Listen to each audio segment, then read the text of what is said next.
Dalam Bapa dan Putra dan Roh Kudus. Amin. Bapa di surga, terima kasih Engkau telah memberikan kepada kami Roh Kudus. Roh kebijaksanaan, roh pengertian, roh pengetahuan, roh nasihat.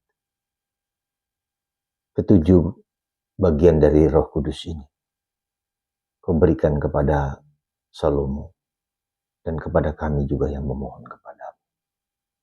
Terpujilah namamu kini dan sepanjang segala masa. Amin. Para saudara, di awal pemerintahan Raja Salomo diminta Tuhan untuk meminta apa saja. Dia tidak meminta apa-apa kecuali roh kebijaksanaan, roh hikmat. Karena dia meminta roh hikmat, maka yang lain-lain juga akan diberikan. Tak kekayaan, tak harta, dan segala macam. Saudara, kita sering lupa bahwa Tuhan memberikan kepada kita Roh Kudus. Roh kebijaksanaan adalah salah satu bagian dari Roh Kudus. Ada 7 karunia aspek dari Roh Kudus. Roh hikmat, roh pengetahuan, roh pengertian, roh nasihat akan Allah. Ya, roh kesabaran, roh kemurahan hati. Ya. Ini semua diberikan Tuhan kepada kita untuk membimbing, menuntun kita. Maka selalu ada baiknya kita sadar, sekali lagi sadar, memohon Roh Kudus supaya ketujuh karunia roh itu meresap dalam diri kita. Bagaimana kita bisa mengembangkan aspek Roh Kudus itu? Yaitu dengan keheningan. Yesus begitu sibuk dengan banyak orang. Ribuan orang berbondong-bondong datang, minta makan, mendapatkan kesembuhan. Dan dia mengatakan, mari kita pergi ke tempat yang sunyi. Ke tempat yang sunyi supaya kita tidak hanya dikuasai oleh pikiran kita. Kita tidak hanya dikuasai oleh kata-kata kita. Kita tidak hanya dikuasai oleh tindakan perbuatan kita.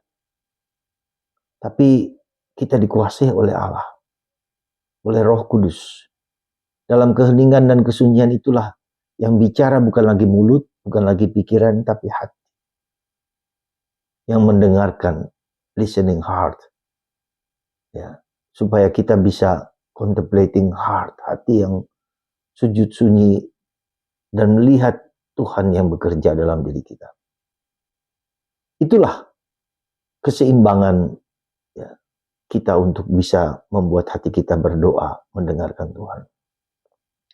Di zaman ini mendengarkan Tuhan bukanlah yang gampang, karena kita sibuk. Ketika kita kesepian, maka kita lari kepada HP. HP adalah Roh Kudus di zaman ini. HP adalah kekuatan-kekuatan yang super dahsyat yang tak jarang justru menjauhkan kita dari Tuhan. Sejujurnya demikian, kita dikuasai oleh HP. HP menguasai kita. Dan HP itu banyak hal, entah games, entah nyanyian, entah apa saja. Maka bagaimana kita bisa mendengarkan Tuhan dengan keheningan, dengan keyakinan dan keputusan untuk berada dalam keheningan. Entah 5 menit, entah 10 menit sebelum kita tidur. Sempatkan, berikan waktu untuk berdialog, berkomunikasi dengan Tuhan. Sekali lagi berkomunikasi dan berdialog. Tuhan bicara, kita mendengarkan. Kita bicara, Tuhan mendengarkan. Seringkali kita bicara, Tuhan mendengarkan. Tapi ketika Tuhan bicara, kita pergi. Maka mari, semoga kebijaksanaan roh hikmat menguasai kita sebagai satu-satunya yang kita butuhkan dalam hidup ini. Dan untuk itu maka kita dibutuhkan keheningan batin, bukan hanya keheningan fisik di luar. Hati yang hening, hati yang bening, hati yang suci. Semoga kita semua memohon rahmat ini, roh keheningan, roh kesunyian, roh hikmat, roh kebijaksanaan. Tuhan memberkati Anda semua. Bapa, Putra, dan Roh Kudus.